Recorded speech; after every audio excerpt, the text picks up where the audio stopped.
All right. Well, welcome to the Elevate Your Health Masterclass, little mini training, I like to call it. Be quick and effective and fast, and just 30 minutes of interesting conversation and value. And I'm so excited because Brooke Rozzie is here.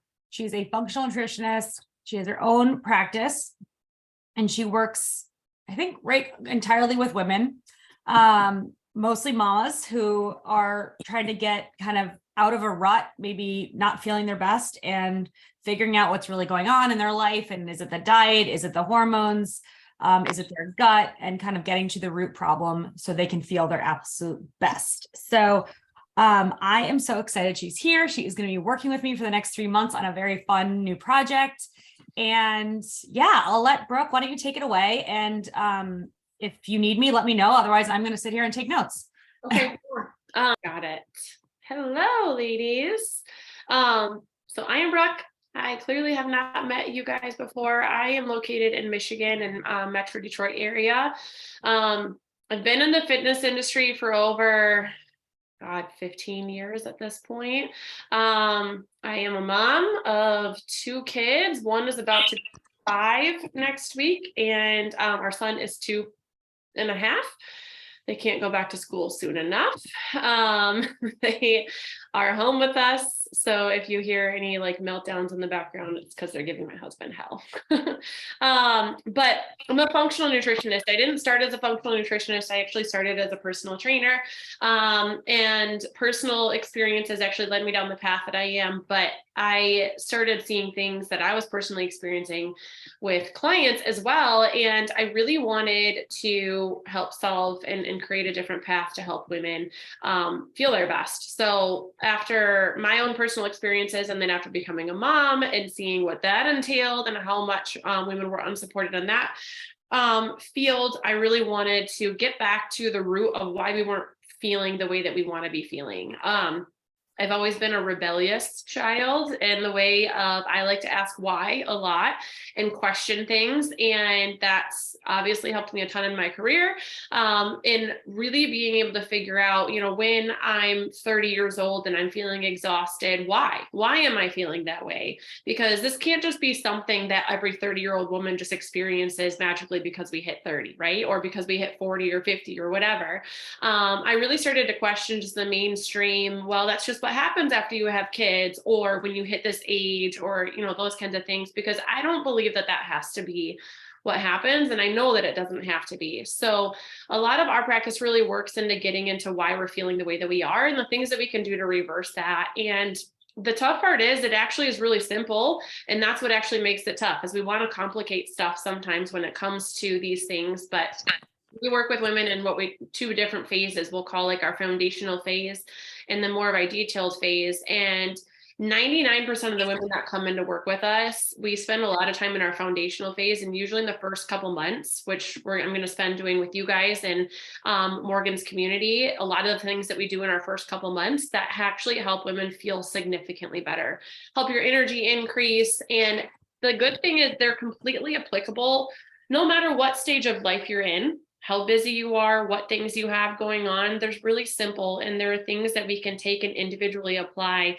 based on you and what you need. So we're going to work a little bit less from the diet and exercise approach and a little bit more from the simplistic, how do I take these things and actually make them applicable? One of the things that I hear from women all the time is, I hear all this information, right? There's so much information. You can go Google something right now, but it can be very confusing. And a lot of times what women do is they throw their hands up because they're like, I don't know, right? Like, I don't know which way to go or what to do.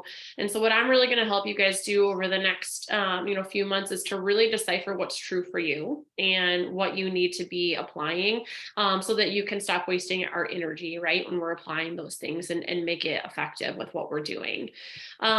When it comes into that, there's when we talk hormones, especially, I want to think of a triangle of function. This is not a medical term. So if you go to your doctor and you talk about this triangle of function, they're not going to know what you're talking about. This is just the most simple way I really like to explain the way that our endocrine system as a woman is going to be impacting how we're feeling and the things that we can do to help support. At the top of that, I want you to think of your thyroid. So thyroid absolutely is our metabolic controller, but thyroid also controls a lot of other things that are under this triangle as well. It can be impacted by us eating enough or not enough. It can be impacted by stressors, external, internal. There can be other stressors that impact it. Adrenal health, that's also going to be what helps control stressors. Our hormones can influence thyroid, sleep can influence. So we'll dive into these things over the next 10 sessions or so that you guys have with me over the next few months, and what we can really do to help make sure that this is in a good spot, so our metabolic function is in a good spot. Gut health is another one that we see come in, pathogens, your microbiome health, functional needs, your GI integrity, and how we can support our GI so that we can feel really good from a digestive standpoint.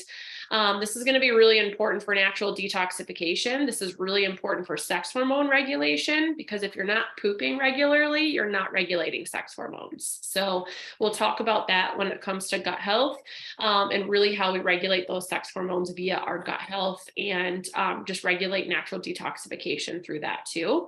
We'll talk about adrenal health. And when I say hormones, a lot of times people think, oh, just sex hormones. Our mindset goes to like our period and ovulation and, estrogen and testosterone. And those are all hormones. However, your adrenals and other systems of your body also have hormones as well. And our adrenal controls our fight or flight, which I see a lot of women living in. Our nervous system responses, sleep, exercise can impact our adrenal function, traumas, things that we've experienced, et cetera, can all come into play. So we'll touch on how these things can play a role, and simple things that we can do in our daily practices to help just support stressors that we have. I always explain it to women. My stress is not special, right? As much as I want to believe that my stress is special, it's not, right? I have 2 young kids, just like a lot of other women have 2 young kids, and that doesn't make the stress that I'm experiencing any more special than somebody else's. But what influences how that stress impacts me is my perception sometimes of that stress more than the actual stress. So we'll go through those things and how that can play a role. And then we'll get into sex hormones, and we'll dive a little bit heavier into this too, because this as a woman especially influences our mood, our stress response, our GI health. Fat intake can influence it, protein intake can influence it, our blood sugar regulation. And one of the big ones I hear from women is energy through the day, and the brain fog, the mom brain, the cognitive function, those things that can start to, like, kind of as we get older, start to go off, like the I walked into a room and forgot why I walked in there type of a thing. A lot of that can be influenced by our sex hormone function. And when we can optimize sex hormone function, we can optimize our energy and how we're feeling through the day. And we'll also dive into, if you are a cyclical woman, not everyone is, right? Whether you've gone through menopause or on birth control or something like that, but we'll go through from a cyclical standpoint. Even if you're gone through menopause, you're still cyclical, but just maybe not having a period. We will go through how your hormones cycle and how certain times of the month can help make us feel better. And certain times of the month, we can feel a little bit less energy, and what to do about that when it comes to like the workout standpoint and supporting those things too. Okay. But I want you to get a big picture overview of a lot of the things that we'll dive into from a deeper level, and the actions and things that we'll do to help support why we may not be feeling the way that we want to feel. So from a simplistic standpoint, when it comes to feeling really good, you're going to see a lot of stuff out there about what you need to do. The diets are going to be out there running rampant right now. It's January. You're going to see everything everywhere, right? But I want you to really be able to simplify what really matters and really get into the science behind it, and really what's going to influence, especially if you have a body composition goal or you just want to feel good, what's really going to influence you feeling good or achieving that body composition goal. Number one is protein intake. When we look at the actual science behind metabolic regulation or your metabolism, there's a few things that are going to really play a role. One of those is your basal metabolic rate. And that is, if I just laid in bed awake all day, that's about how many calories my body would be burning. That's my basal metabolic rate. That makes up variably about 60% of the equation when it comes to my results. Now, when I say variably, I mean that there can be other influences, hormonal factors and things that can influence how much of that equation it's taking up. I have hypothyroid, for example, so my basal metabolic rate might be lower than an equation could come out with, right? But your protein intake and fiber, your thermal effect of food actually plays a role. And that's just essentially like, think of a match lighting a fire, that thermal effect of what it takes to break down food. So calorically, what it's breaking down, and from an energetic standpoint, what it's taking. Protein and fiber have the largest thermal effect of food out of anything.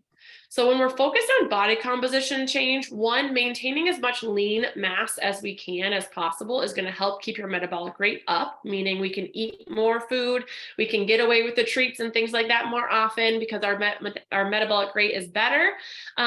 So protein intake is going to help keep that up. Fiber intake is going to help keep us pooping, help keep our hormones regulated, but those two also have the highest thermal effect, which means that our metabolic rate is going to stay in a better spot than if we focus on other things instead. Okay, so those can be critically important, and that's why those are like number one and number two as far as like what really matters.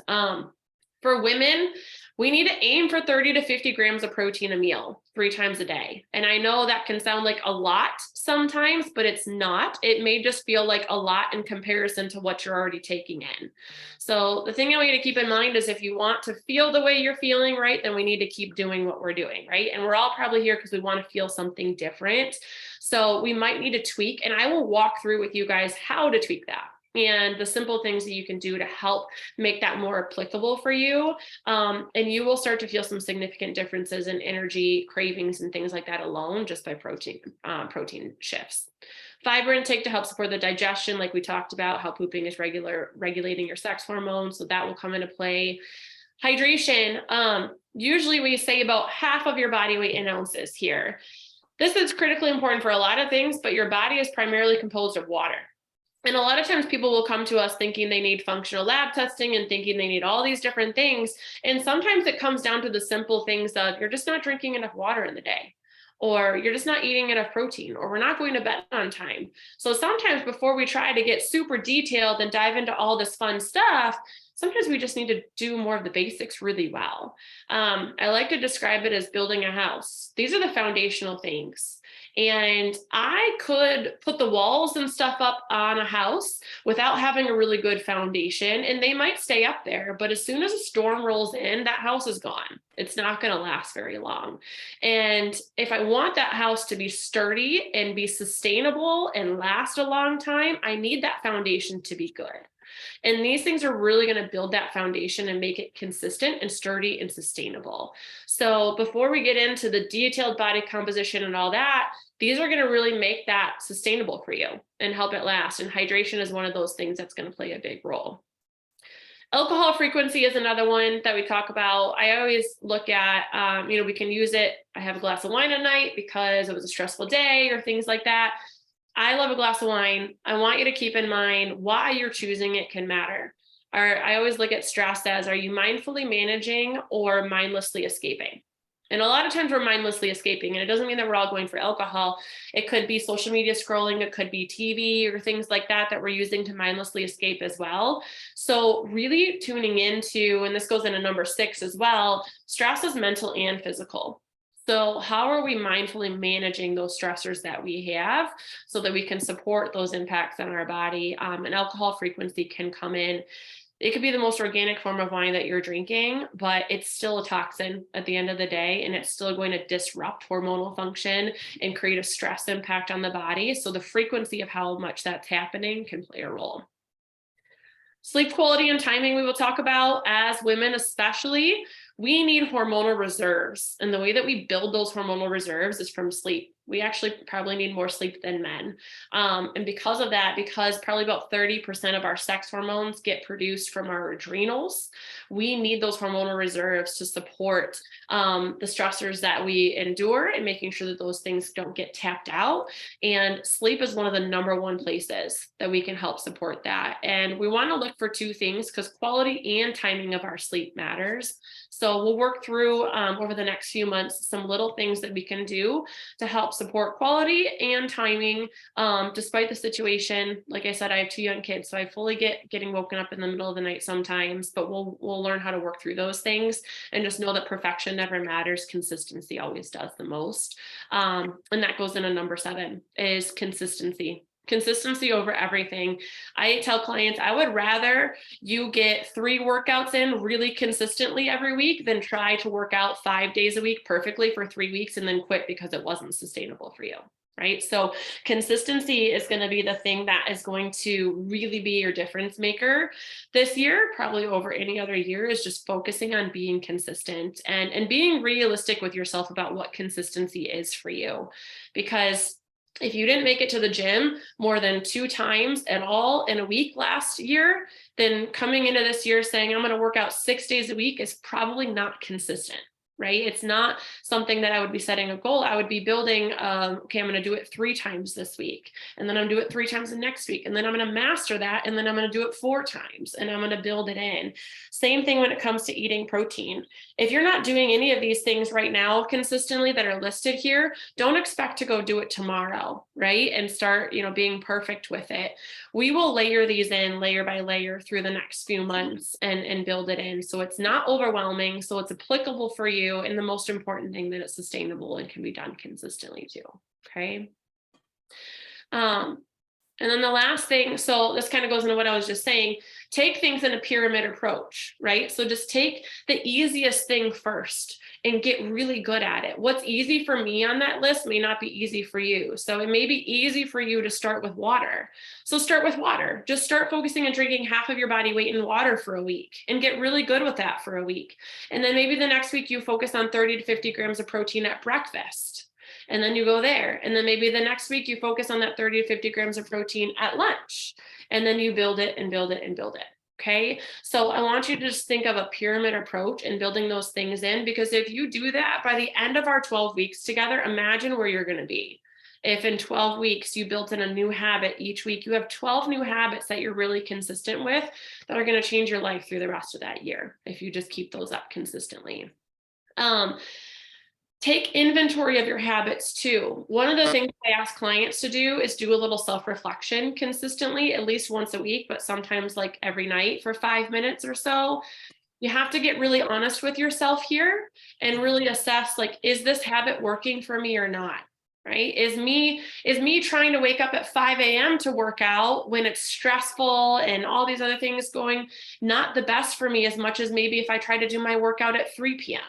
Right? So what is really working for me and what's not? And am I trying to force this to where I won't be able to sustain it and where there be a better time, even if it's not ideal, that would be more sustainable for me to be doing something. And then the last thing I'll say is you have to stop waiting until you're ready to get started with something. Yeah. You have to stop waiting until you're ready to quit too. Sometimes we wait until we're fully ready to do something, and we also will wait till we're about to quit to get support.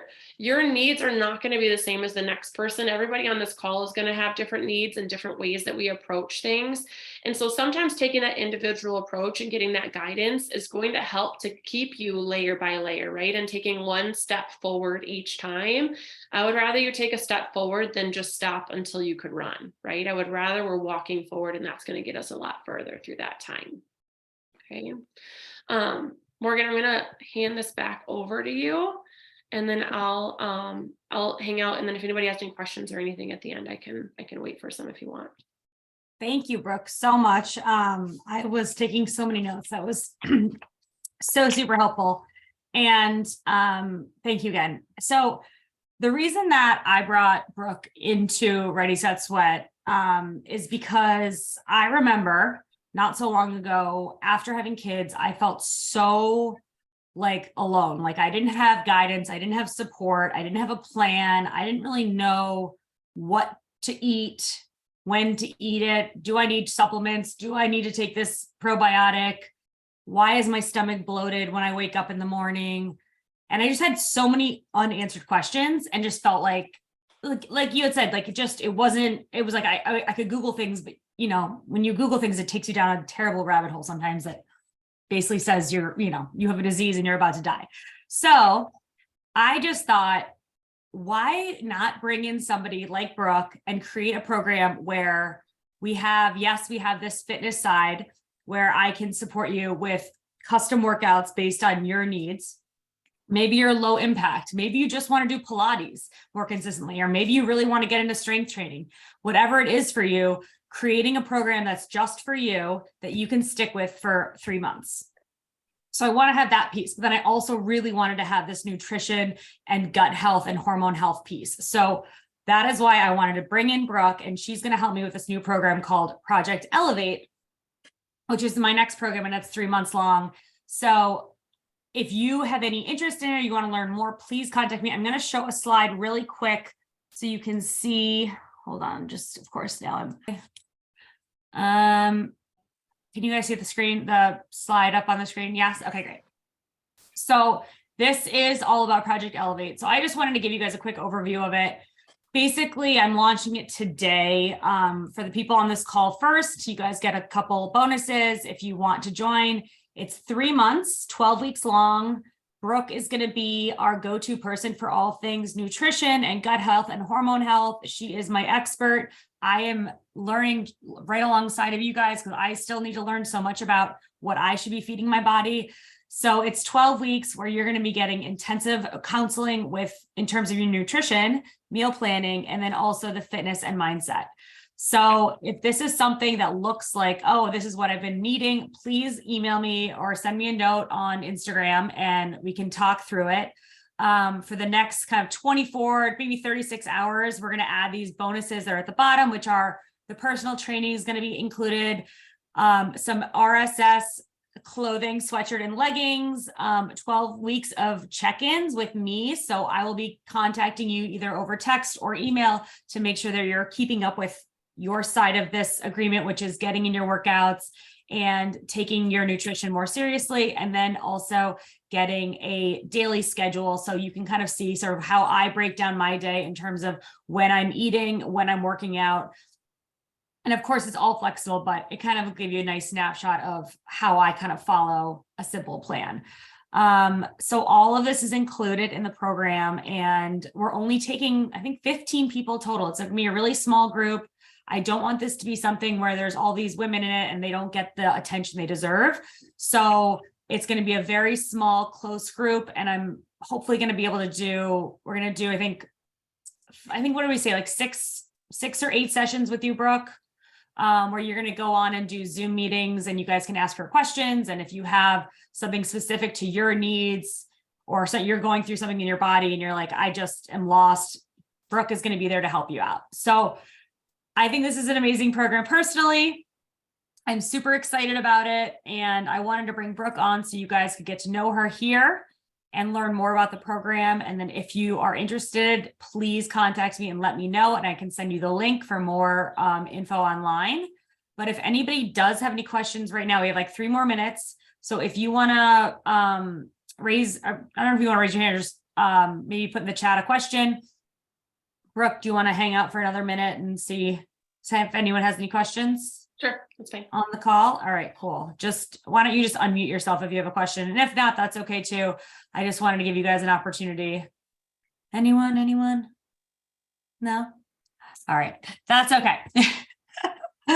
Just wanted to make sure we give you a chance. But thank you all so much for joining. And I hope to see you in Project Elevate program. And if not, please send me a note and let me know how I can support you, and follow Brooke on Instagram too. She's at Brooke Rozzie, Rozzie. All right. Thank you, Brooke, so much for joining. Everybody have a great day. Thanks for coming in, and I'll talk to you soon. Bye. Bye, guys. Bye-bye.